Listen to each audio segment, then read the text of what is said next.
आइए हम प्रभु यीशु की स्तुति और महिमा इस भजन के द्वारा करें।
हम संत अन्ना की पुत्रियों के धर्म सम्राट जी के लिए संत अन्ना संरक्षिका संत है।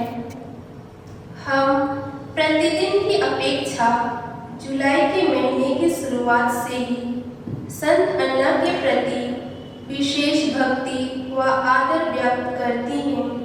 हम अपने छोटे छोटे त्याग, तपस्या, प्रार्थना द्वारा आध्यात्मिक तैयारी करती, जिससे कि हम 26 जुलाई जो कलीसिया द्वारा निर्धारित संत अन्ना और जोआकिम के पर्व का दिन है, उसे हर्षोल्लास के साथ मना सकें। आज की विषय वस्तु संत अन्ना ईश्वरीय ज्ञान का स्रोत है, पर गौर करेंगे तो हमें संत अन्ना की प्रतिमा में अक्सर माता मरियम को किताब में से कुछ सिखाते नजर आती हैं, क्योंकि वास्तव में संत अन्ना ईश्वरीय ज्ञान का स्रोत है।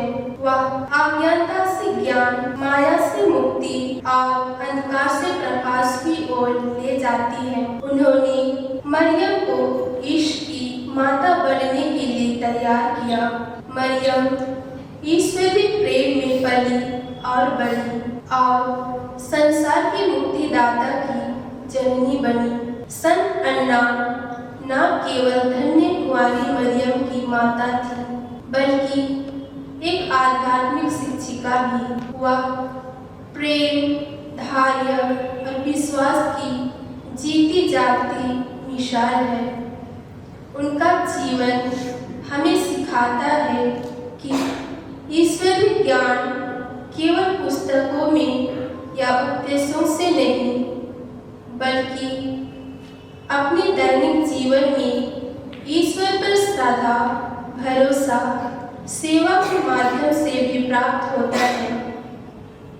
संत अन्ना का यह विश्वास कि ईश्वर की योजना हर परिस्थिति में पूर्ण है, हमें गहरे आत्म विश्लेषण की ओर प्रेरित करता है।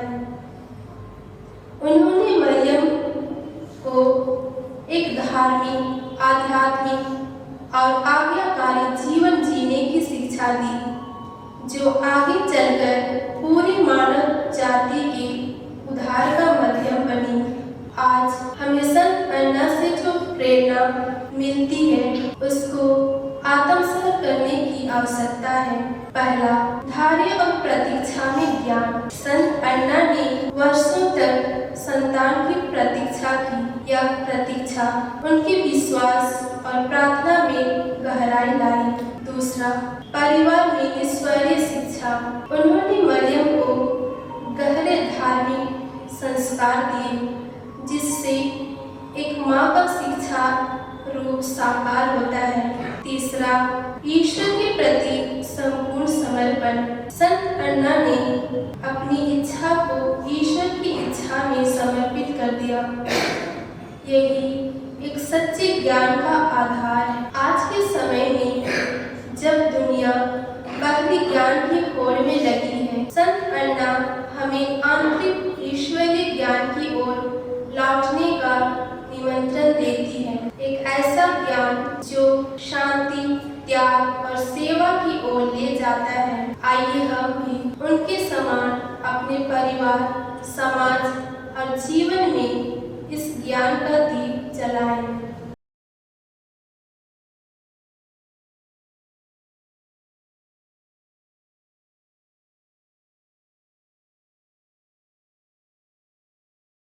स्तोत्र ग्रंथ अध्याय 1 पद संख्याएं 1 से 6 तक। धन्य है वह मनुष्य जो दुष्टों की सलाह नहीं मानता, पापियों के मार्ग पर नहीं चलता और अधर्मियों के साथ नहीं बैठता, जो प्रभु का नियम हृदय से चाहता और दिन रात उसका मनन करता है। वह उस वृक्ष के सदृश है जो जल स्रोत के पास लगाया गया, जो समय पर फल देता है, जिसके पत्ते कभी मुरझाते नहीं। वह मनुष्य जो भी करता है सफल होता है। दुष्ट जन ऐसे नहीं होते। वे पवन द्वारा शिखराई उसी के सदृश हैं। न्याय के दिन दुष्ट नहीं टिकेंगे। पापियों को धर्मियों की सभा में स्थान नहीं मिलेगा, क्योंकि प्रभु धर्मियों के मार्ग की रक्षा करता है, किंतु दुष्टों का मार्ग विनाश की ओर ले जाता है।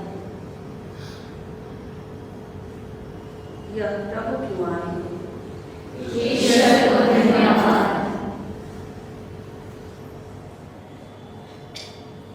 आज के बाइबल पाठ में दो प्रकार के लोग धर्मी और दुष्ट की तुलना की गई है और अंततः यह बताया गया है कि उनके जीवन का परिणाम क्या होता है। धन्य है वह मनुष्य। इस पहले पद में एक गहरा सत्य छिपा है। सच्चा आशीर्वाद उसी को मिलता है जो पाप के मार्ग पर नहीं चलता, पापियों की संगति से दूर रहता है और ठट्ठा करने वालों के साथ नहीं बैठता, परंतु वह ईश्वर की एक धर्मी व्यक्ति की विशेषता है कि वह परमेश्वर के वचन में आनंद पाता है और दिन रात उस पर मनन करता है। यह लगातार आत्मिक भोजन है जो उसे स्थिर और फलवंत बनाता है। जैसे एक वृक्ष बहते जल के पास लगाया गया है, वैसे ही परमेश्वर का वचन हमें पोषण देता है। ऐसे व्यक्ति का जीवन फल देता है और उसका पत्ता कभी मुरझाता नहीं, अर्थात उसका जीवन निरंतर ताजगी और उद्देश्य से भरा होता है। दूसरी ओर दुष्ट लोग जिनका जीवन खोखला और अस्थिर है, वे भूसी की तरह हैं जिसे हवा उड़ाकर ले जाती है। उनका कोई ठिकाना नहीं होता, ना न्याय में ना धर्मियों की संगति में, क्योंकि ईश्वर धर्मियों के मार्ग को जानता है। यह पंक्ति हमें आश्वासन देता है कि परमेश्वर अपने लोगों के मार्ग पर ध्यान देता है। वह न केवल देखता है बल्कि साथ भी चलता है। इसके विपरीत दुष्टों का मार्ग नाश को प्राप्त होता है। आज का वचन हमें सिखाता है कि सच्चा जीवन और स्थायी आनंद केवल परमेश्वर के वचन में जड़े जमाने से ही आता है। आज हम अपने जीवन की दिशा पर विचार करें और यदि जरूरत हो तो उसमें परिवर्तन लाएं।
संत पिता,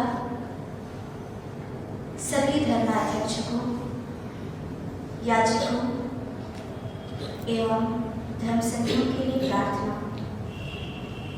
हम संत पिता लियो 14वें सभी धर्माध्यक्षकों, याजकों तथा धर्म समर्पित भाइयों एवं बहनों के लिए प्रार्थना करें कि प्रभु उन्हें सन्मार्ग पर ले चले, उन्हें पवित्र रखे और उनके प्रतिदिन के जीवन में पवित्र आत्मा का उजियारा प्रदान करें।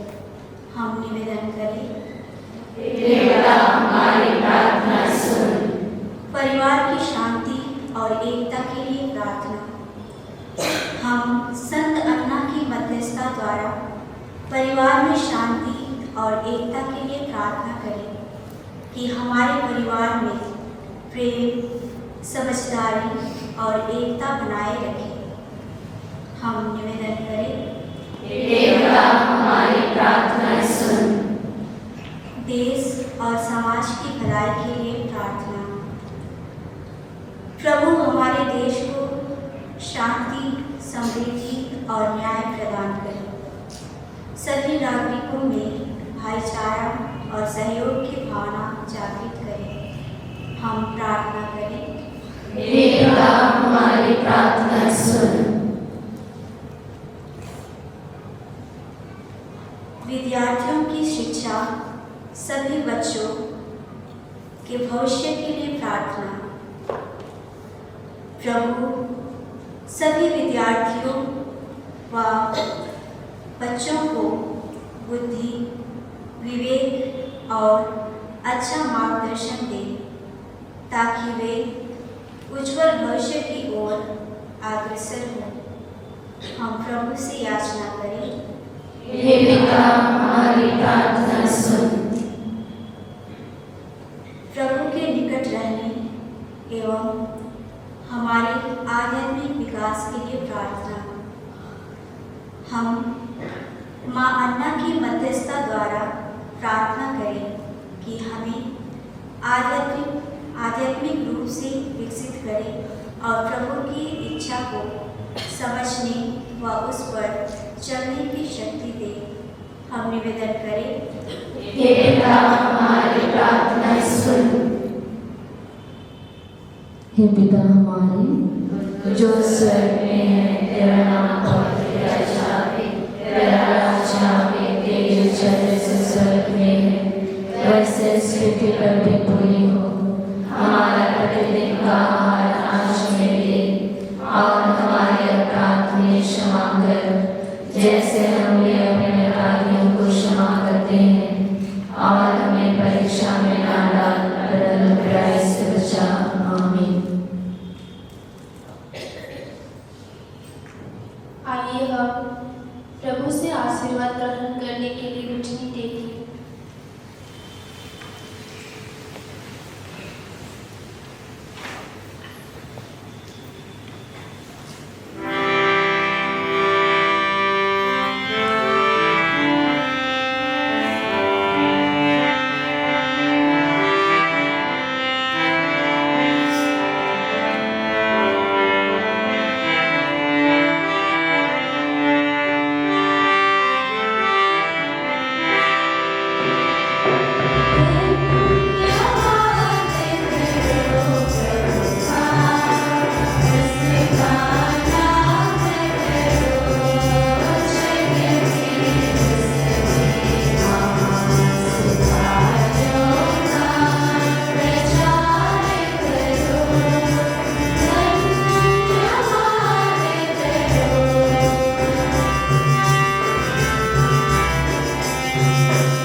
आपको परमेश्वर ने आपको स्वर्ग की रानी की माँ स्वर्ग की रानी की माँ होने के लिए चुन लेने से होने के लिए चुन लेने से आपको खूब ऊंचा किया है।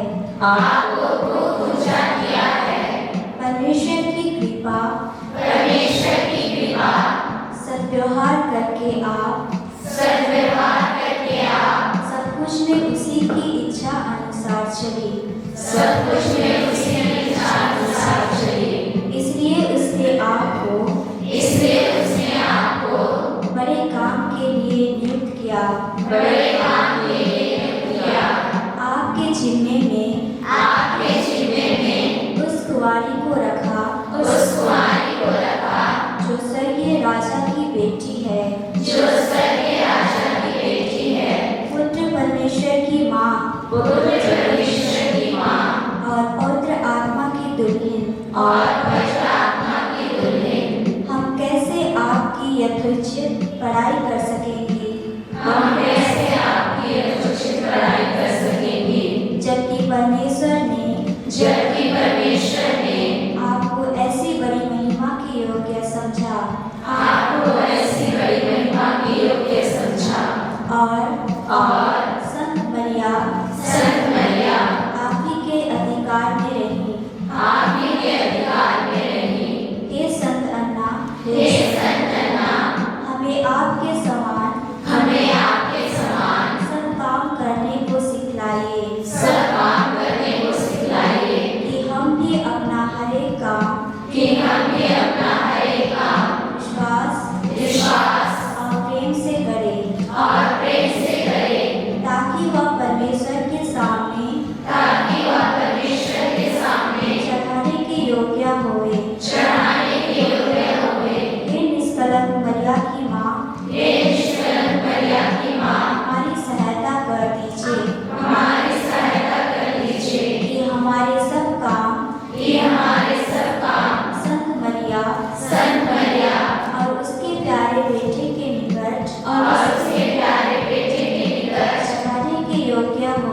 चढ़ाने के योग्य होवे। आज हम आपको अपनी सहायिका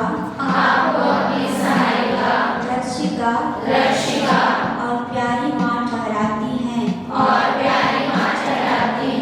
हमको आशीष दीजिए और अपनी निज बेटियों के समान हमें रख लीजिए कि आपकी विनती की सहायता से